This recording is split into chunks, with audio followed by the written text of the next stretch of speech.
questions? Nikki, go ahead. Let's start. Hi, Shedeur. Nikki Evans, U Sports Report. You had 2 seconds on the clock. You had one thing you needed to do, and you did exactly that. What did you see on that play, and where was John T. Wester at the right place at the right time? Definitely, we knew. Well, I told the running back, I said, "Hey, look, do this with everything you got, bro." Seriously, I told him, I said, "Come on, bro. Do everything you got to do." So I knew we was getting a lot of pressure, so I was like, "Okay, cool, we're gonna roll right here. So let's go ahead and roll." We put Travis backside. He gonna get all the attention. Then LaJonte just gonna be there outside, one-on-one. They not going to think we're going to throw him the ball because he's like a shorter guy probably in that situation. So then I rolled left. Everybody went in the middle of the end zone, and I just trusted God. I just threw it up to God, and God answered the prayer for sure. Ryan out for the Daily Camera. Just what are your emotions after a game like this, where it just seemed like it was desperate there at the end, and you guys end up pulling this out? Guys make plays there in the end. Not only that play you're just talking about, but in overtime, and Travis is playing into that. Just a relief, honestly, because I know personally I didn't play nowhere close to my best game at all. I know offensively we didn't play nowhere close to the best game that we could have at all. So, and we was talking the whole game like something gonna have to happen.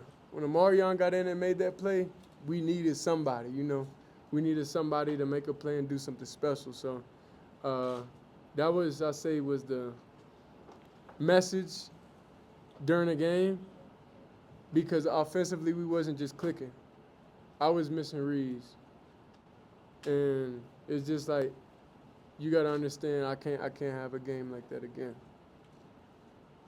Hey, Tyler King with the Denver Gazette. Just curious what your perspective was on the final play that Travis made. Were you just assuming you were going to get to go back on the field? I mean, they're at the 1 yard line. What were your perspective, and what did you see if you were watching at all?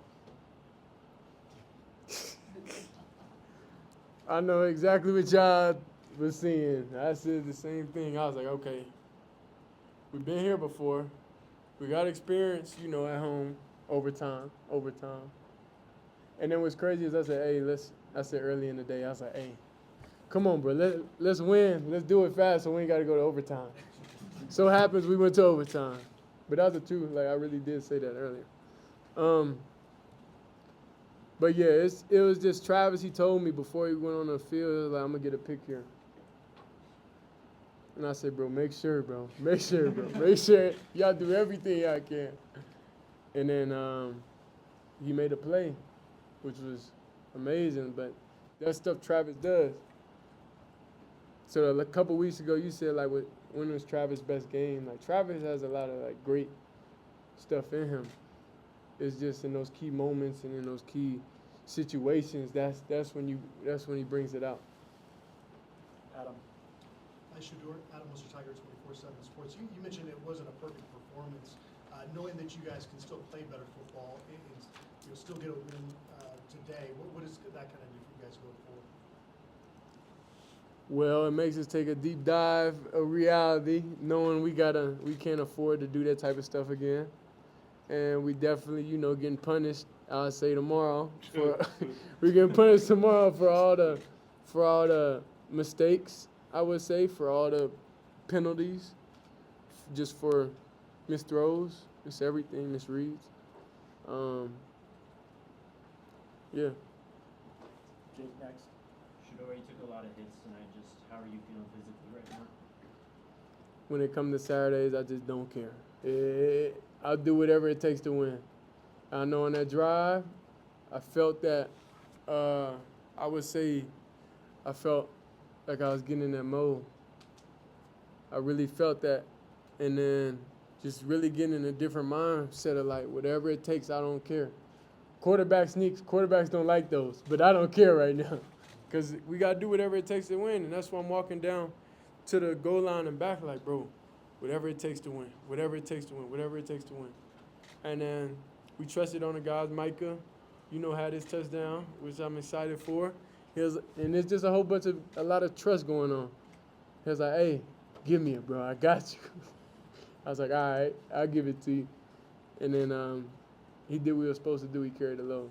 So overall, we're just real excited, real thankful about this game, and thankful for how we came out of this game. Nobody too much injured, and we got like 7 days, I don't know, to the next game. Charles Bishop, pregame show. Shedeur, wanted to ask, was there a strange sense of deja vu? You made a similar play in the celebration bowl that sent that game in overtime. Was there any similarities with regards to this? Nah, I say life happens over and over. Like it's the same circle if you really pay attention to, I would say, and self-reflect on everything that goes on in your life and making the right decisions and just putting yourself in, I would say, just doing good in life, doing good with people, just being just a nice person overall, good would always come your way. So it's like year after year, it's always, I'll say the same thing, but it just prepares you for the next level, next year and next challenges you're going to face. So it definitely was deja vu, but I knew, like, at the end of the day, like, something's going to happen.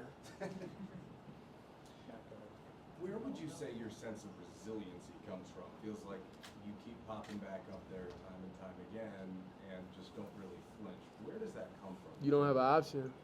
That comes from your parents, how you was raised. You know, like, you don't have an option to fail. Like, that's a non-negotiable. So it's like, you know, when people say, what's your plan B? No, it's only football. That's the only plan there is. I don't have a trust fund. Dad ain't set me up good like that. But I'll make sure I set up my kids. You know what a trust fund and everything. We're going to have to take one more question for Shedeur. Go ahead. Shedeur, watching it from above, the scene was bizarre. You had 22 guys down at the goal line waiting for the verdict of the review on the final play. You had Travis flexing in the middle of the field. You had however many thousands of fans running around. Have you ever seen anything like that? And can you just describe what the scene was like in those couple minutes after the final play? Well, I say definitely the word you speak is powerful. That's why I use the word legendary. And I post it so many times, I don't care who nerves it gets on.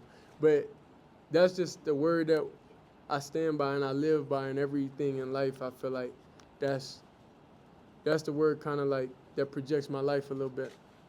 So through all the moments, throughout everything, it's just I know at the end of the day, legendary. Like, that's just what's ingrained in me. That's the word I know, and that's all I think about. Okay, thank you, Shedeur. You got something? Last one right here. Chris Miller, SI. Being able to win in 3 different conferences, your journey from the SWAC to the Pac-12 and now the Big 12. What are your thoughts on being able to win in all 3 conferences? To us, it's just a game. You know, we're not thinking about each conference and everything like that. We're just thinking about the next opponent. So each and every game is almost the same. We just have the same focus, have the same mentality going into it, no matter the opponent, if it's FCS, FBS, Power 5, Power 4, it doesn't really matter. But everybody just give a round of applause for Travis right here. We got Travis in here. Hey! Thanks, sir. Okay, thanks, Shedeur. Thanks, sir.